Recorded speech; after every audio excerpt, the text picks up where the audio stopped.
Bismillahirrahmanirrahim. Assalamualaikum warahmatullahi wabarakatuh. Dengan selalu memanjatkan puji dan syukur kehadirat Allah, semoga kita selalu dalam berkah lindungan dan ridho Allah Subhanahu wa taala. Subhanallah walhamdulillah astagfirullah wa Allahu akbar.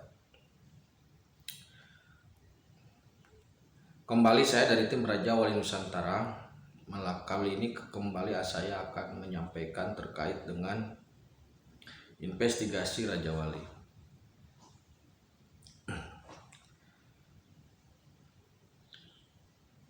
Tataran kepercayaan itu sudah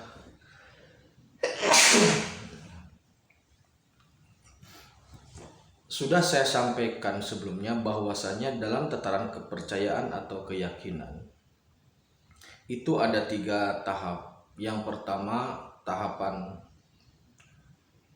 ilmu yakin, yang kedua tahapan ainul yakin, dan yang ketiga hakul yakin. Ilmu yakin ini merupakan kepercayaan atau keyakinan yang didasarkan pada naskah atau dokumen yang sudah ada. Jadi kita mempercayai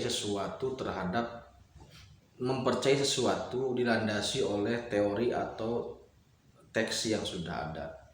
Seperti halnya kita percaya bahwa ketika sakit demam atau meriang itu cukup dengan paracetamol atau obatnya paracetamol. Itu salah satu contoh sederhana.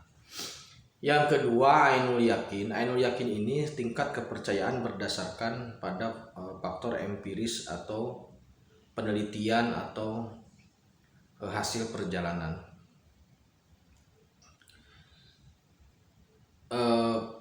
Ilmu yakin maupun ainul yakin ini karakteristiknya masih relatif.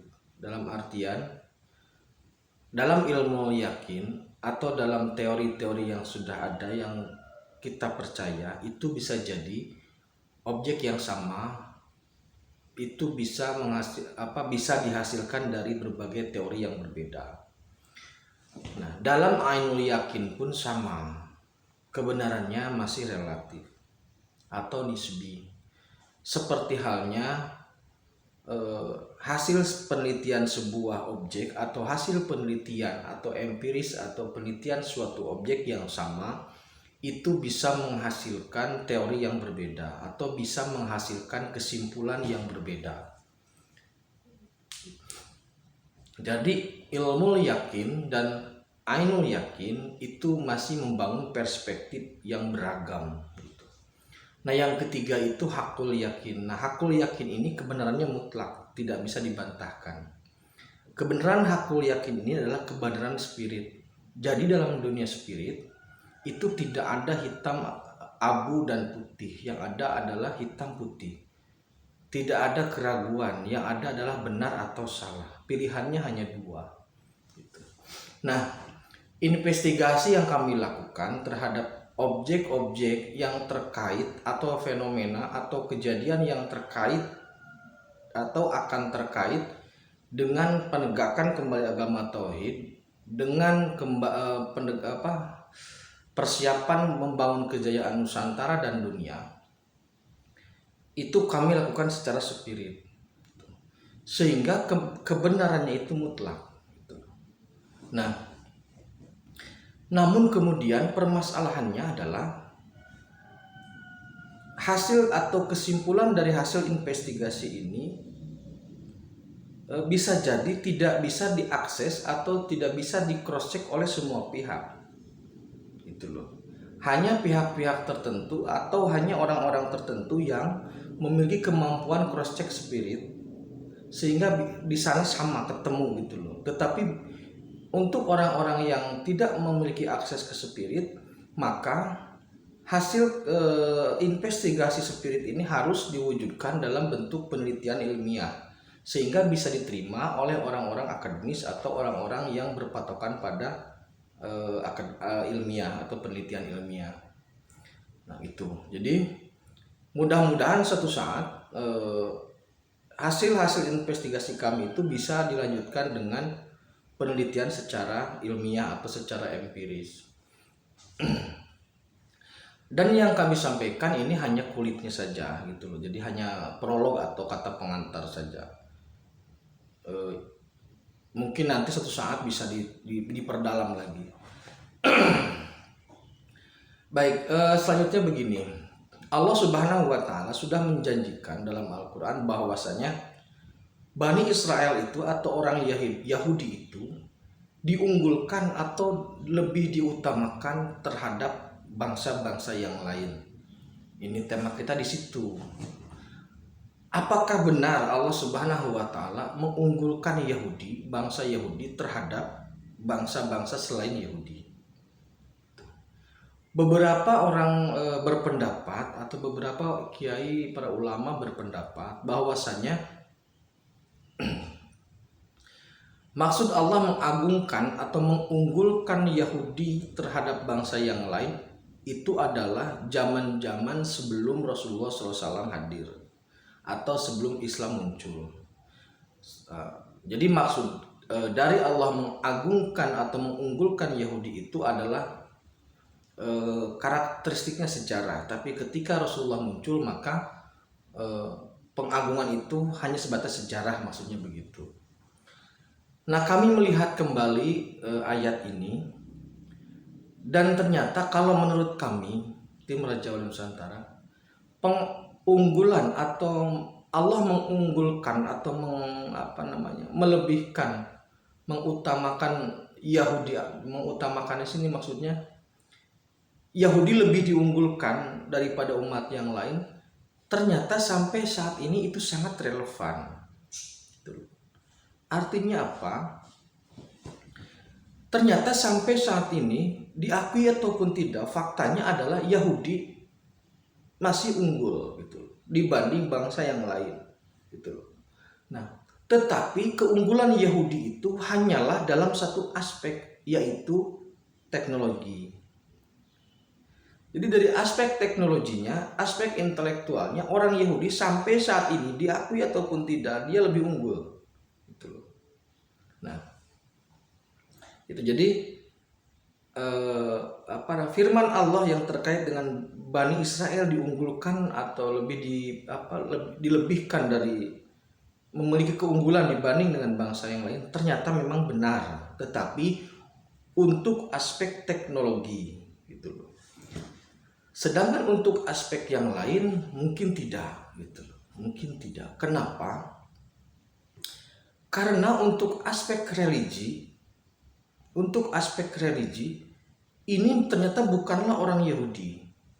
Yang diunggulkan dalam aspek religi itu bangsa Arab, terutama dalam ini ya bangsa Arab lah, tanah Arab. Jadi orang-orang Arab sebagai gambarannya atau sebagai bagiannya umpamanya kita sebut saja Arab Saudi, itu memiliki keutamaan dalam prosedur melaksanakan syariat. Jadi orang-orang Arab itu memiliki kepatuhan terhadap prosedur syariat, sehingga orang-orang Arab memiliki keunggulan dalam bidang syariat. Sedangkan orang-orang yang lain, bangsa yang lain adalah yang diunggulkan itu adalah Jawa. Kenapa Jawa? Karena ternyata Jawa ini memiliki keunggulan dalam aspek spirit. Gitu loh. Jadi Yahudi teknologi, Arab syariat, dan Jawa spirit. 3 elemen ini harusnya bersatu, tetapi ternyata belum atau tidak bersatu. Jawa yang memiliki spirit yang tinggi, Arab memiliki syariat yang ketat, dan Yahudi memiliki teknologi tinggi. Ini masih dalam kondisi terpisah. Padahal konsekuensinya adalah begini, jika seseorang memiliki spirit yang tinggi tetapi tidak memiliki syariat, tidak mau melakukan syariat ibadah, itu bisa menimbulkan fitnah. Sekali lagi, orang yang memiliki spirit yang tinggi tetapi tidak mau melakukan syariat, ibadah, sholat, puasa dan sebagainya, itu bisa menimbulkan fitnah. Orang atau bangsa atau umat yang melakukan syariat ketat tetapi tidak memiliki spirit yang tinggi, itu nilainya rendah. Spirit itu seperti isi, syariat itu seperti kemasan. Nah, teknologi tanpa dibarengi dengan spirit dan religi itu berbahaya. Gitu loh. Orang yang sudah mencapai spirit yang tinggi, dia tidak membutuhkan teknologi. Dia tidak menggunakan simpati, cukup dengan telepati. Gitu. Dia kemana-mana tidak perlu pesawat. Gitu. Cukup dengan meraga sukma umpamanya. Itu jangkauannya kemana-mana. Tetapi teknologi kalau tidak menggunakan spirit atau dan tidak menggunakan religi, ini teknologi ini bisa merusak. Contohnya apa?